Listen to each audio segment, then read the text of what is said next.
Alright, Shalom. Shalom. I want to start off by giving all praises to Yahweh, Ba'ashem, Yahweh Shai. Shai. Double honors to the apostles and elders at Great Millstone, and blessings to the elect. It's the Great Millstone Dallas camp. I got the brother Tazamah here with me. I'm Yatazak. And we're just going to keep on rolling with this Maccabees series. We're on chapter 6 now, and we're just going to get straight to it. Okay, this is First Maccabees chapter 6. I'll start at verse 1. It says, about that time, King Antiochus, traveling through the high countries, heard say that Elamias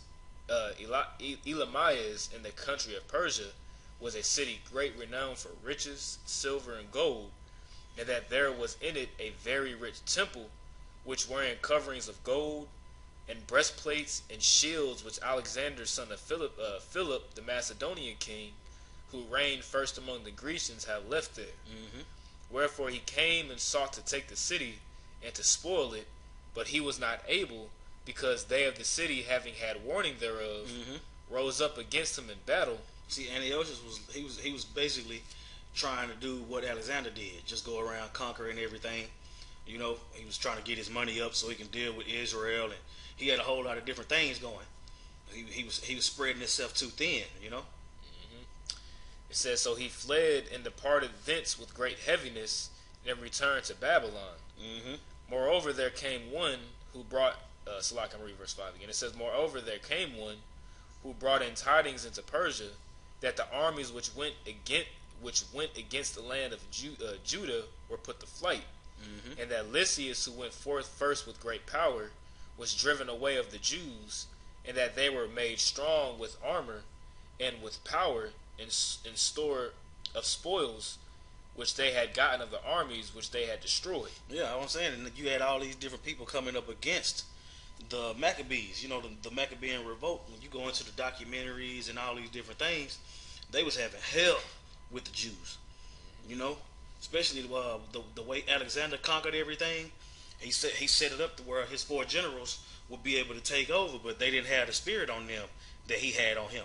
You know, right. They was prophesied to do different things. He was prophesied to conquer the world. But they was prophesied to get what they getting right here. You know what I'm saying? As a part of the history. Go ahead. They're prophesied to be proud, and then ultimately to fight against each other for power. Gun. You know, which is that pride that Esau has, man. Verse 7, it says, also that they had pulled down the abomination which he had set up upon the altar in Jerusalem, and that they had compassed about the sanctuary with high walls as before, and the city Bethsura. You know, so I just want to make a quick point. So pretty much Antiochus is getting word that from everything that took place from chapter 3 on forward, you know, he's getting word that all this took place because this happened during a duration of time. Right. You know? Right. It was a 3-year span. It was a 3-year span. It said the day that they finished rebuilding the temple was exactly 3 years after the abomination of desolation. Right.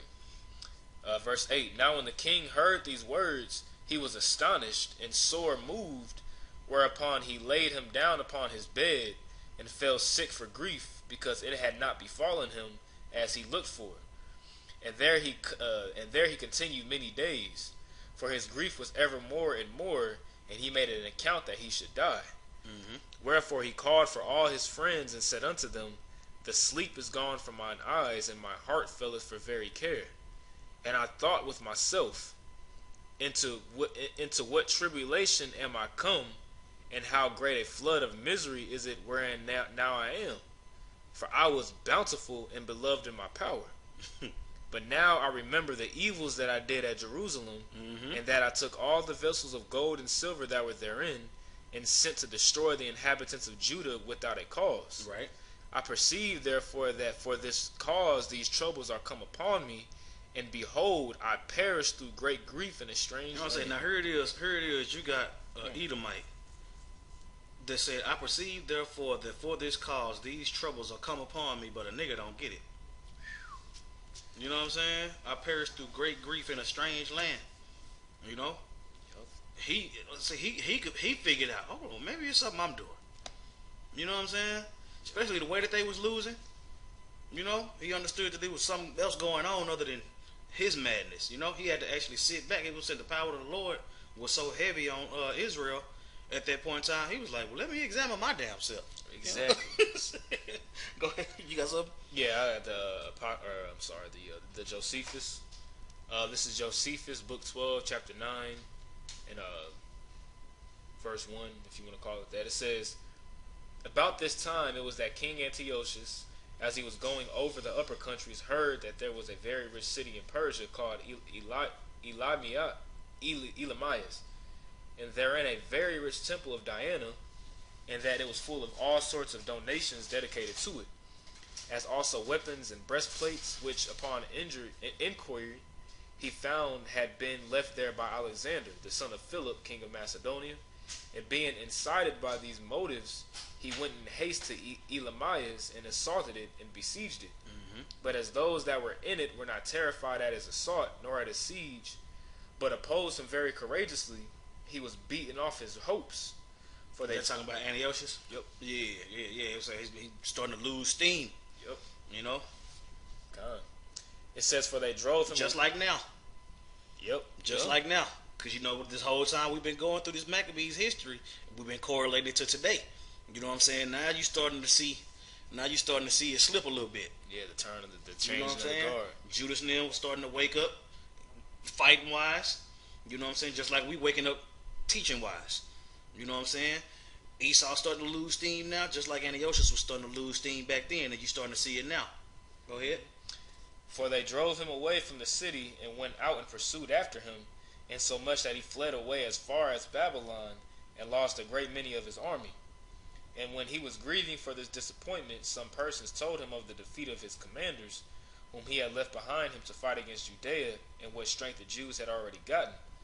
When this concern about these affairs were added to the former, he was confounded, and by the anxiety he was in, fell into a distemper, which as it lasted a great while, and as his pains increased upon him, so he at length perceived he should die in a little time.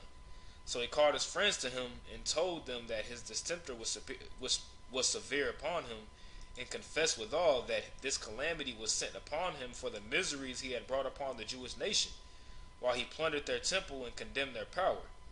And when he had said this, he gave up the ghost.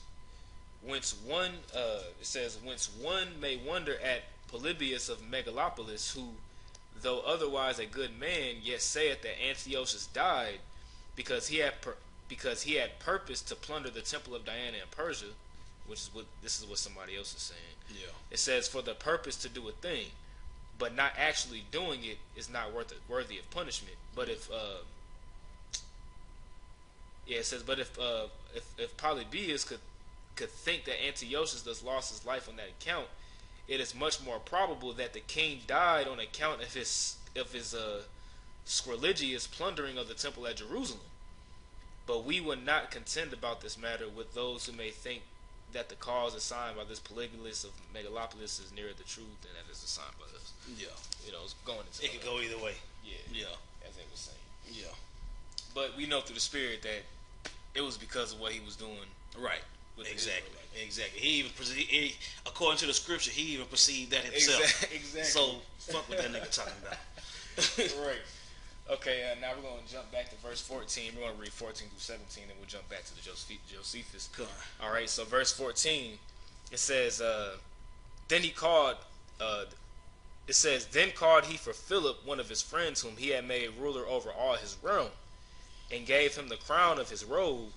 And gave him the crown and his robe and his signet, to the end he should bring up his son Antiochus and nourish him for the kingdom. Mm-hmm. So King Antiochus died there in the 149th year. You know what I'm saying? Of course, you know the Antiochus, that was a line.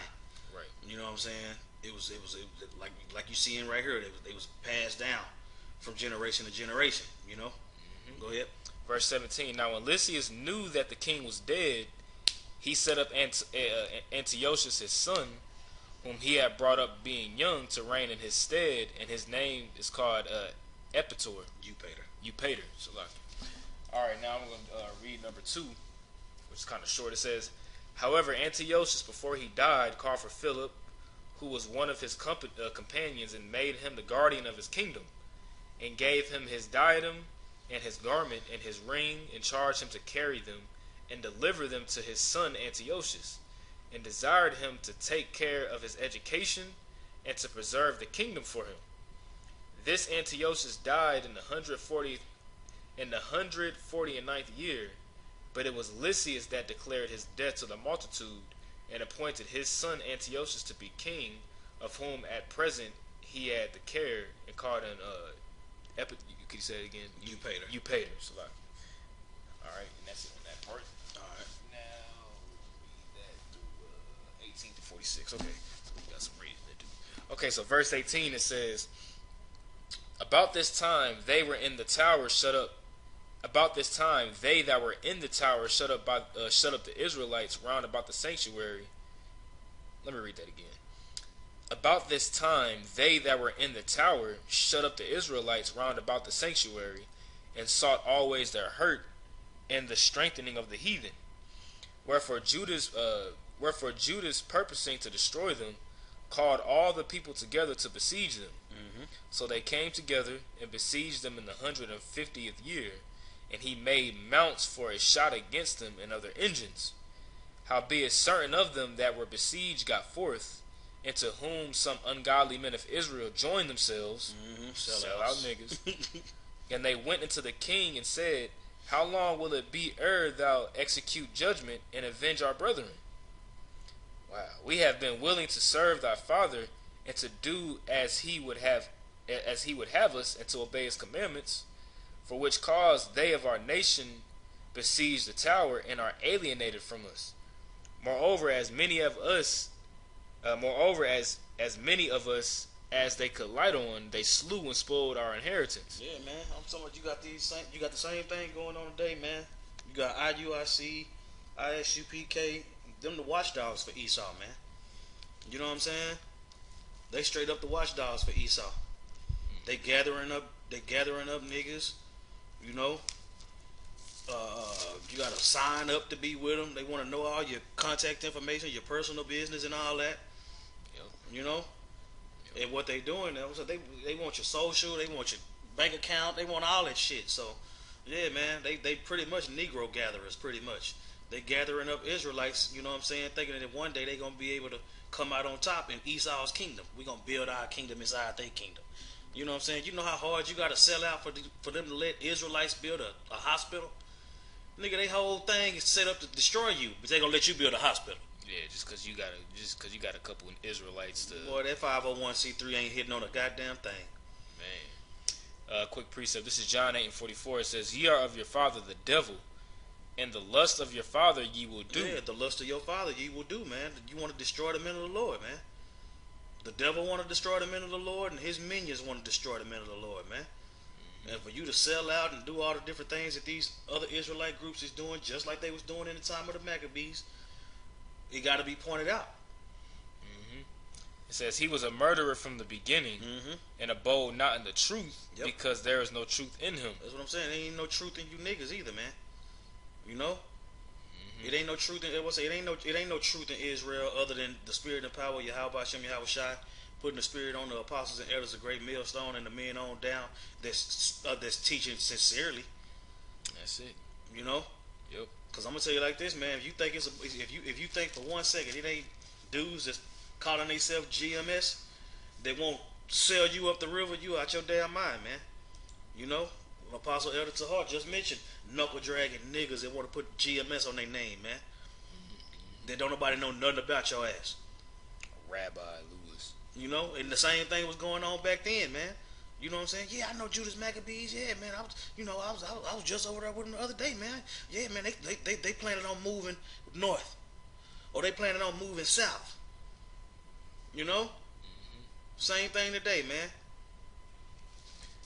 Then it says, "When he speaketh a lie, he speaketh of his own, for he is a liar and the father of it." The father of lies, man, and y'all want to be his children. Yep. You know. Go ahead. Okay, I'm gonna jump back to Maccabees here. We was on verse 21. Okay, yeah. "Howbeit certain of them that were besieged got forth, into whom some ungodly men of Israel joined themselves, and they went into the king and said, How long will it be ere thou execute judgment and avenge our brethren? We have been willing to serve thy father and to do as he would have as he would have us, and to obey his commandments, for which cause they of our nation besieged the tower, and are alienated from us. Moreover, as many of us as they could light on, they slew and spoiled our inheritance. Neither have they stretched out their hand against us only, but also against all their borders. And behold, this day are they besieging the tower of Jerusalem to take it. The sanctuary also and Bethsura have they fortified. Wherefore, if thou doest not prevent them quickly, they will do greater things than these, neither shalt thou be able to rule them. That's what I'm saying, man. If you don't get rid of them now, man, they gonna take your kingdom. Yeah, coons, man. Just imagine how they sounded. You know what I'm saying? Shaking and scratching, talking about get me right, baby. You know what I'm saying? They over here doing this, and if you guys don't stop these guys, man, they gonna take everything. They building the walls. They building the walls as we speak. Oh boy, go ahead. God. Verse 29. Now when the king heard this, he was angry, and gathered together all his friends and the captains of his army, and those that had charge of the horse. There came also with him from other kingdoms, and from the isles of the sea bands of hired soldiers, so that the number of his army was 100,000 footmen, and 20,000 horsemen, and 32 elephants exercised in battle. That's what I'm saying. They had 32 elephants trained for war, 20,000 horsemen, 100,000 footmen. That's a lot of people, man. You know what I'm saying? So that's what 100. I want to say 120,000 men, because you got the men that's on the horses. You know what I'm saying? The horses gonna do their things. So you got what? 20,000 horses, 32 elephants, and 120,000 men. That's a lot of people for little old us. Yeah, for a little sanctuary. Go ahead. Verse 31. These went through Idumea and pitched against Bethsura, which they assaulted many days, making engines of war. But they of Bethsura came out and burnt them with fire, and fought valiantly. Upon this, Judas removed from the tower and pitched in Beth Zacharias over against the king's camp. Then the king, rising up early, marched fiercely with his host towards Beth Zacharias, where his armies made them ready to battle and sounded the trumpets. And to the end they might provoke the elephants to fight, they showed them the blood of grapes and mulberries. Moreover, they divided the beast among the armies, and for every elephant they appointed 1,000 men, armed with coats of mali, and with helmets of brass on their heads. And besides this, for every beast were ordained 500 footmen of the 500 horsemen of the best. Man, I'm talking about they were strapped up. Yep. They were strapped. Yeah. Read on. It says, verse 36, these were ready at every occasion. Wheresoever the beast was, and whithersoever the beast went, they went also, neither departed they from him. And upon the beast were their strong towers of wood, which covered every one of them, and were girt fast unto them with devices. That's what I'm saying. The animals were strapped up. Yep. Go ahead. It says, there were also upon every one 32 strong men that fought upon them. That's what I'm saying. You could brag on that type of military might. Yeah. We'll just take it. We'll just bomb them. Same thing. Same thing. You done strapped up all these animals. You got all these Navy SEALs, Green Berets, Spetsnaz, all this stuff. Go ahead. It says, besides the Indian that ruled them. As for the remnant of the horsemen, they set them on this side and that side, at the two parts of the host, giving them signs what to do, and bearing harness and being harnessed all over amidst the ranks. Now when the sun shone up upon the shields of gold and brass, the mountains glistered therewith, and shined like lamps of fire. So part of the king's army being spread upon the high mountains, and part on the valleys below, they marched on safely and in order. Wherefore all that heard the noise of their multitude, and the marching of the company, and the rattling of the harnesses, were moved, for the army was very great and mighty. the army was very great and mighty. That's what I'm saying. Esau has a mighty army. Right. That beast with iron teeth that they talk about in Daniel. Mm-hmm. You know? Yep. Go ahead.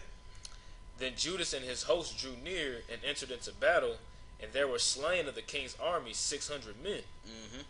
Eleazar, also surnamed Siran, perceived that one of the beasts, armed with royal harness, was higher than all the rest, and supposing that the king was upon him, mm-hmm.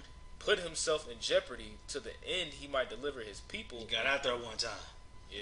You know what I'm saying? Like, I'm going to take one for the team. Go ahead. It says, put himself in jeopardy to the end he might deliver his people and get him a perpetual name. Yeah, man. Yeah. You know what I'm saying? You go out like a warrior. If you're a warrior, you're supposed to go out like a warrior, man. You know? What the Lord say? There ain't no greater love than for a man to lay down his life for his friends. Mm-hmm. Get out there one time. Read on. Wherefore he ran upon him courageously through the midst of the battle, slaying on the right hand and on the left, so that they were divided from him on both sides. And then when you look at that little precept on mine, and that where it says so that they were divided from him on both sides, it says so that he cut them in pieces. Mm-hmm. So he was going to work, like that scene on 300 when King Leonidas was just moving through the army and just slaying them. Yep. You just imagine. It says, which done, he crept under the elephant and thrust him under and slew him. Whereupon the elephant fell down upon him, and there he died. Bro, he killed an elephant, bro. Man. He killed an elephant. A strapped up elephant. What did it say the elephants had on? It said they had on breastplates, harnesses, you know what I'm saying? All kind of stuff. Yeah. Went up underneath it and slew it. Yeah. Stabbed it in the stomach. Hey, that's how we roll, baby. Yep.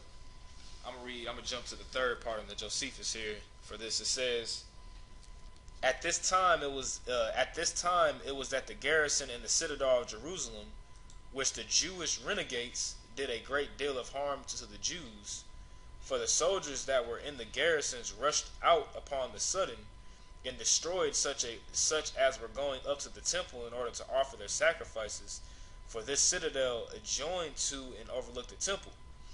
When these misfortunes had often happened to them, Judas resolved to destroy that garrison. Whereupon he got all the people together and vigorously besieged those that were in the citadel. Mm-hmm. This was in the 150th year of the dominion of the Seleucid. So he made engines of war and erected bulwarks, and very zealously pressed on to take the citadel.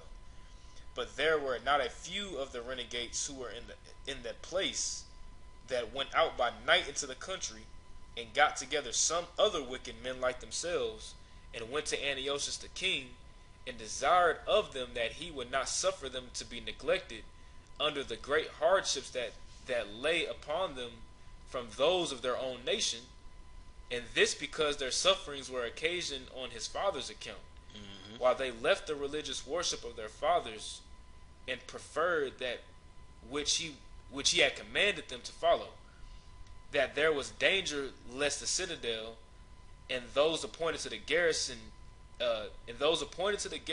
it by the king should be taken by Judas and those that were with him, unless he would send them succors. When Antiochus, who but was a child, heard this, he was angry, and sent for his captains and his friends, and gave order that they should get an army of mercenaries together, with such men also of his own kingdom as were of an age to fit of war.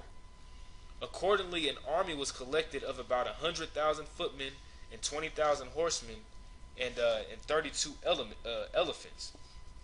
Number 4, it says, so the king took his army and marched hastily out of Antioch with Lysias, who had the command of the whole, and came to Idumea, and there went up to the city Bethsura, a city that was strong, and not to be taken without great difficulty. Mm-hmm. He set about this city and besieged it, and while the inhabitants of Bethsura courageously opposed him, and sailed out upon him, and burnt his engines of war, a great deal of time was spent in the siege. But when Judas heard of the king's coming, he raised the siege of the citadel, and met the king, and pitched his camp in certain straits, at a place called Beth Zachariah, at the distance of 70 furlongs from the enemy. But the king soon drew his forces from Bethsura, and brought them to those straits. And as soon as it was day, he put his men in battle array, and made his elephants follow one another through the narrow places, because they could not be set sideways by one another. Now round about every elephant there was 1,000 footmen and 500 horsemen. Yep. The elephants also had high towers upon their backs, and archers in them. And he also made the rest of his army to go up the mountains and put his friends before the rest. They got elephants. They got elephants with pretty much the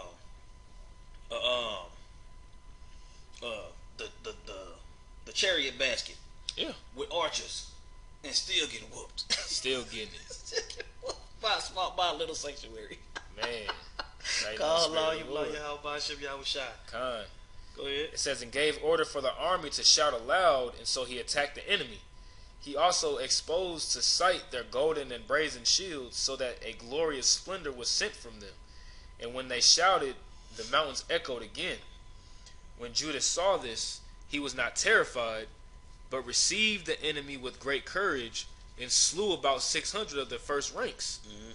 But when his brother Eleazar, whom they called Aran, saw the tallest of the elephants armed with royal breastplates, and supposed that the king was upon him, he attacked him with great quickness and bravery.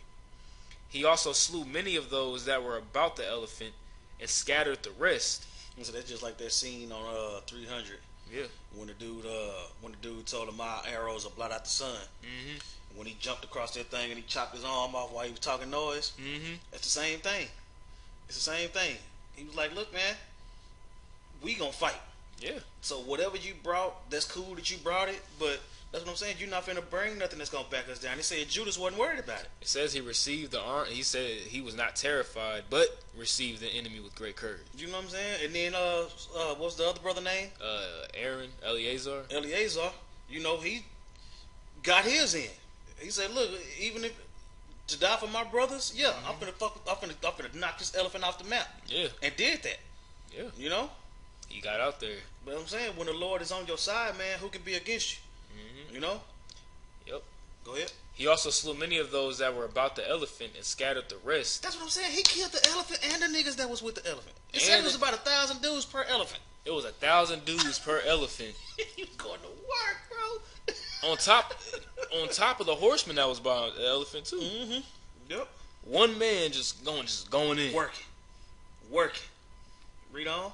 Man, he says he slew many of those that were about the elephant, and scattered the rest, and then went under the belly of the elephant and smote him and slew him. You know what I'm saying? They seen him whooping everybody. They ran. They ran. These is choice men. These is men that were selected just for this. Men of the first ranks. Running. And you can just imagine just seeing Eleazar just how he was probably just working the sword and everything, just going in, you know. Yep. It says, so the elephant fell upon Eleazar, and by his weight crushed him to death. And thus did this man come to his end, when he had first courageously destroyed many of his enemies. Yeah, you know what I'm saying? That ain't no different than Samson pulling them poles down. Exactly. Same thing. You know? Same. There's no greater love than you lay down your life for your friends, man. Can you imagine how that galvanized the rest of Jake's? You know what I'm saying? He went to work. I'm talking about, that's what I'm saying. He went out like a G. Yeah. You know and he knew it. He was like, man, you know what? I know this elephant probably gonna fall on me, but hey, he I'm gonna go out. I'm gonna go out. For all we know, he probably looked up like Stephen did. Hey, Lord, I fought my fight. You know what I'm saying? That's the attitude our people had, and that's the same attitude that we have now, man. Look, if you're gonna roll up on the corner and spray up a whole bunch of niggas with Bibles, that's your thing, man. You know what I'm saying? But don't act like them angels that's encamped around about us ain't gonna do their job too, man. Right. So even if you do spray the corner, you know what I'm saying, you gonna get yours. It might be by everybody who you knocked off on that corner. Because they lick back. When you die in the truth, you gonna be raised up first. Yeah, I was gonna get his lick back on the guy that stabbed him. You know what I'm saying? And that's the same mentality that our people had back then during the time of the Maccabees. Right. Read on. Verse 47. It says, howbeit the rest of the Jews, seeing the strength of the king and the violence of his forces, turned away from them. So they started running. Yep. Then the king's army went up to Jerusalem to meet them, And the king pitched his tents against Judea, or in Judea, and against Mount Zion. But them, but with them that were in Bethsora he made peace. For they came out of the city, because they had no victuals there to endure the siege, it being a year of rest of the land. Mm-hmm. So the king, it was the year of rest for the land Sabbath, you know, and they would try to take our customs and use them against us. right? You know what I'm saying? Talking about how read that again in 49. Kind of says, but with them that were in Bethsora he made peace, for they came out of the city, because they had no victuals there to endure the siege, it being a year of rest of the land. Mm-hmm. Go ahead. Verse 50. So the king took Bethsora and set a garrison there to keep it. As for the sanctuary, he besieged it many days, and set their artillery with engines and instruments to cast fire and stones, and pieces to cast darts and slings. Mm-hmm. Whereupon they also made engines against their engines, and held them battle a long season. So the Jews, our people, mm-hmm. We built engines as well too. It says, yet at the last their vessels being without victuals, for that it was the 7th year, and they in Judea that were delivered from the Gentiles had eaten up the residue of the store. Mm-hmm. There were about a few left in the sanctuary, because the famine did so prevail against them, that they were fain to disperse themselves, every man to his own place. Yep. I'm saying that famine hit. You know what I'm saying? But you see how, as the brother was reading, they rations was dwindling. Right. You know what I'm saying? Go ahead. All right, I'm gonna jump to the Josephus. This is number 5. It says, but Judas, seeing the strength of the enemy, returned to Jerusalem and prepared to endure a siege. Mm-hmm. So he prepared for it. Like, you know what? It's about to be hard. Yep. It's about to be a time of tribulation. That's right. As for Antiochus, he sent part of his army to Bethsora to besiege it, and with the rest of his army he came against Jerusalem. But the inhabitants of Bethsora were terrified at his strength, and seeing that their provisions grew scarce, they delivered themselves up on the security of oaths that they should suffer no hard treatment from the king. And when Antiochus had... That's the same thing they doing now. Yeah. They don't want to. That's what I'm saying. They don't want to get crushed by the king, man. But what about the King of Kings, though? Right. Go ahead. And when Antiochus had thus taken the city, he did them no other harm than sending them out naked. He also placed a garrison of his own in the city. Mm-hmm. But as for the temple of Jerusalem, he lay at its siege a long time, while they within bravely defended it. Mm-hmm. For what engines soever the king set against them, they set other engines again to oppose them. But then their provisions failed them. Mm-hmm. What provisions mean? They ran out of food. Yep. Pretty much they had a sanction on them. They starved them out. Yep. They starved them out just like they did in Kings, when we had to eat our kids and all that type of stuff. Mm-hmm. They cut off all manners of trade. Nothing new under the sun. Right. It says, but then their provisions failed them, where fruits of the ground they had laid up were spent, and the land being not plowed that year continued unsold, because it was the 7th year, on which by our laws we are obliged to let it lie uncultivated. The land Sabbath. Right. And withal, so many of the besieged ran away for one of necessities, that but a few only were left in the temple. Mm-hmm. That's what I'm saying. So some of us had to flee, and some of us didn't even have the strength to get out of there. Yep. We're still fighting though. That's right. They didn't give us that. Fuck that, man. That's right. Alright, this is verse 55 back in 1 Maccabees. It says, at that time Lysias heard say that Philip, whom Antiochus the king while he lived had appointed to bring up his son Antiochus that he might be king, was returned out of Persia, and Media, and the king's host also that went with him, and that he sought to take unto him the ruling of the affairs. Yeah, so Philip pretty much, Philip pretty much came in looking to, Lysias came looking to pretty much take the kingdom. You know what I'm saying? And then verse 57. Wherefore he went all in haste and said to the king and the captains of the host and the company, we decay daily, and our victuals are but small, and the place we lay siege unto is strong, and the affairs of the kingdom lie upon us. Now therefore let us be friends with these men, and make peace with them and with all their nation, and covenant with them that they shall live after their laws as they did before. For they are therefore displeased, and have done all these things because we abolished their laws. Yeah, they was fighting for truth's sake, man. He said the reason why we getting our asses handed to us is because we trying to make them be something they don't want to be. We trying to make them do something they don't want to do. Let's just let them have their laws and they just pay tribute to us. Yep. You know, that's how all the other captivities were prior to that point. Right. Go ahead. Now this is the Josephus again. I'm reading number 6. It says, and there happened to be, and these happened to be the circumstances of such as were besieged in the temple. But then, because Lysias, the general of the army, and Antiochus, the king, were informed that Philip, so I was wrong, I had it backwards, okay. So it says, the general of the army and Antiochus, the king, were informed that Philip was come upon them out of Persia, and was endeavoring to get the management of the public affairs to himself. They came into these settlements to leave the siege and to make haste to go against Philip. So they were looking to fight against Philip because Philip was coming. He was pretty much coming to take the power. Right. It says, yet did they resolve not to let this be known to the soldiers or the officers, but the king commanded Lysias to speak openly to the soldiers and the officers without saying a word about the business of Philip, and to intimate to them that a siege would be very long, that the place was very strong, that they were already in want of provisions, that many affairs of the kingdom wanted regulation, and that it was much better to make a league with the besieged, and to become friends to their whole nation, by permitting them to observe the laws of their fathers, while they broke out into this war only because they were deprived of them, and so to depart home. He said, let them have their laws, man.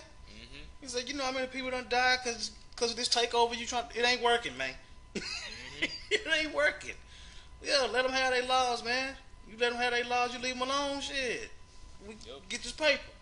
And as the scripture tells you, how his words are smoother than butter, but war is in his heart. Or I said butter. How his words are smoother than oil, right. But war is in his heart. He did this. Smooth. Let's get it. Yeah.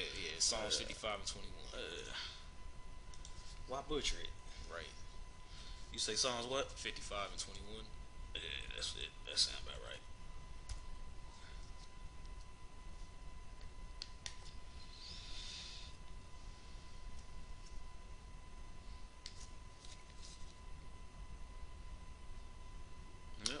Psalms 55 and 21. The words of his mouth were smoother than butter, but war was in his heart. His words were softer than oil, yet were they drawn swords.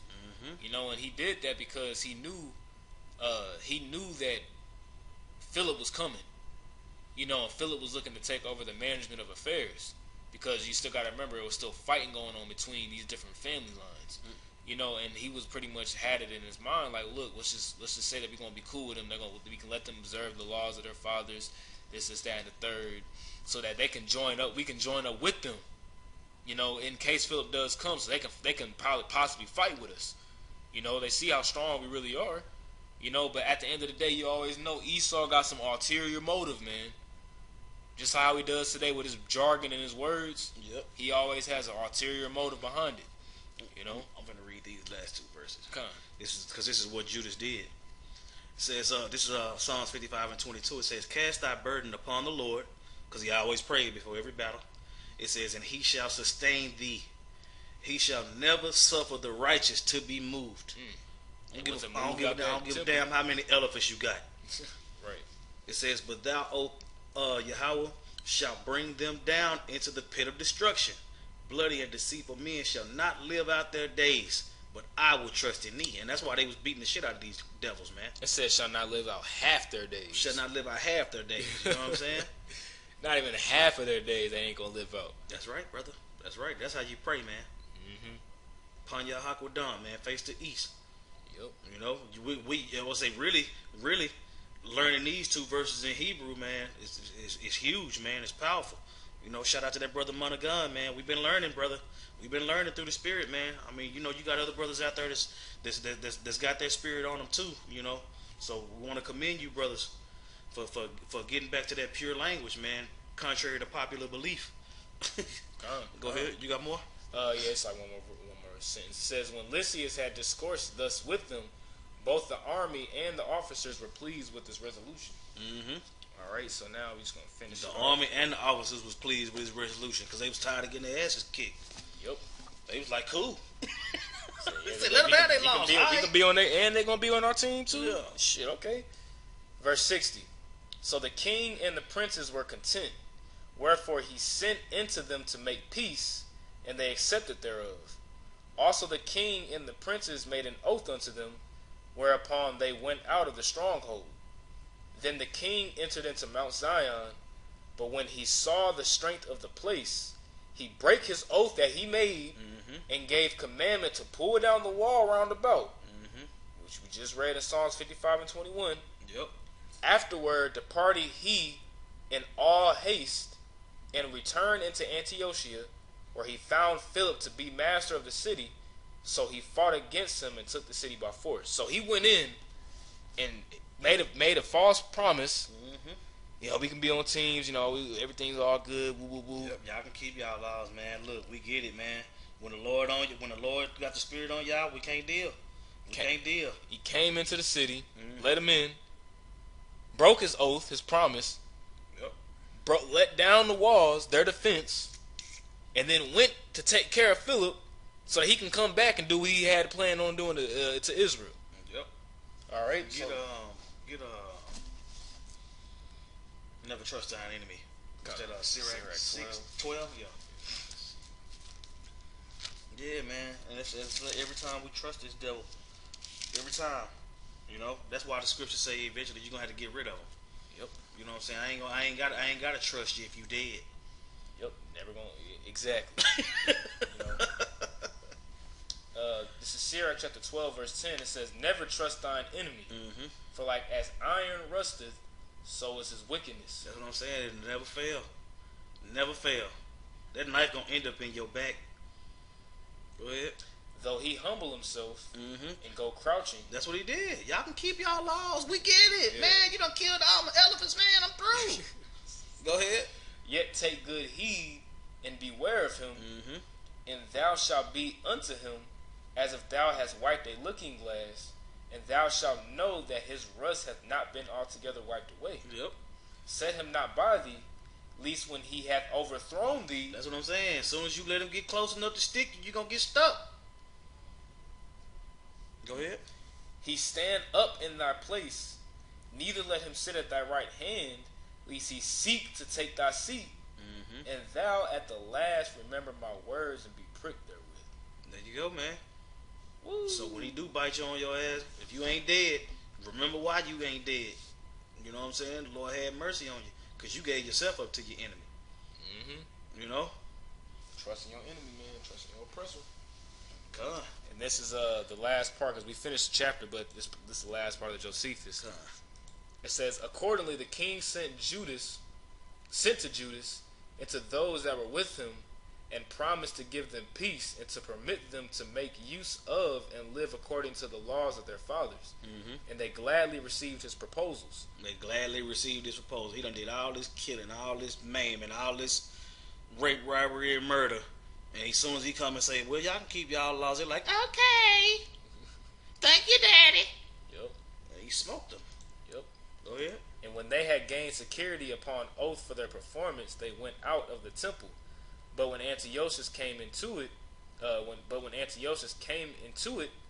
and saw how strong the place was, he broke his oaths and ordered his army that was there to pluck down the walls to the ground. You know what I'm saying? He got in there and seen how much they had built up and was like, I know I can't get in. Yeah. You know what I'm saying? I know we ain't going to be able to get this, but we in here now, so, you know, we finna take this. You know, because he had already set up. He had already set up garrisons around him. Yep. You know what I'm saying? So once he got in there and saw it, shit, them eyes lit up. You could probably see his eyes get big from behind him. It says, and when he had so done, he returned to Antioch. He also carried with him Ananias the high priest, who was also called Menelaus, which we know Menelaus was, I believe, was one of the wicked ones, if I'm not mistaken. It says, for Lysias advised the king to slay Menelaus if he would have the Jews be quiet, and cause him no further disturbance, for that this man was the origin of all the mischief of the Jews. There you go. Of the Jews had done them by persuading his father to compel the Jews to leave the religion of their fathers.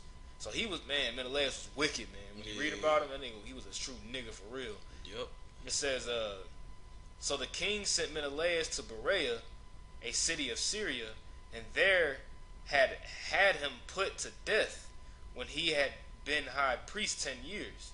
He had been a wicked and impious man, and in order to get the government to himself, had compelled his nation to transgress their own laws, being proud, man, looking to be the top guy. And you see a lot of examples of Menelaus, people like Menelaus today. Yep. You know what I'm saying? Looking to be the top man, but you're over here, teaching false doctrines, putting hella blood on your hands. Yep. Because you want to be the top dog. Well, Absalom, all them spirits is back, man. Yep. It says, after the death of Menelaus, Alchemist, who was also called Jacamus, was made high priest. But when King Antiochus found that Philip had already possessed himself of the government, he made war against him and subdued him and took him and slew him. Now as to Onias, the son of the high priest, who, as we before informed you, because Onias was mentioned, I believe, in the first chapter, was left a child when his father died. When he saw that the king had slain his uncle Menelaus and had given the high priesthood to Alchemist, who was not of the high priest stock, but was induced by Lysias to translate that dignity from his family to another house, he fled to Ptolemy, king of Egypt. So this dude wasn't even part of the line of the high priesthood. Man. Just throwing people in there. Hey, you gonna be the high priest now. Yeah. You know? It says, and when he found he was in great esteem with him, and with his wife Cleopatra, he desired and obtained a place in the nomus of Heliopolis, wherein he built a temple like that at Jerusalem, of which therefore we shall hereafter give an account in a place more proper of it. And that's where a lot of people get that. That's where a lot of people get the Isaiah 19 prophecy about the altars being built in Egypt. That's where a lot of people get that so-called prophecy there, but we know through the Spirit that that's talking about us here now, right? But that's where they get that. That's where they get that prophecy from. Yeah, they are not knowing the scriptures exactly. But that's it on that. That was it on that though. All right, well, yeah, we finished the chapter up, man. Lord willing, it was edifying, man. Hopefully, next week we'll be able to get into chapter 7. And with that, we want to give all praises to Yahweh, Ba'ashem, Yahushai. Double honors to the apostles and elders at Great Millstone, and blessings to the elect. Shalom. Shalom. Man, that was a good chapter. Yeah. I forgot that was the chapter where Eleazar just went out like a G. Also, we got to make sure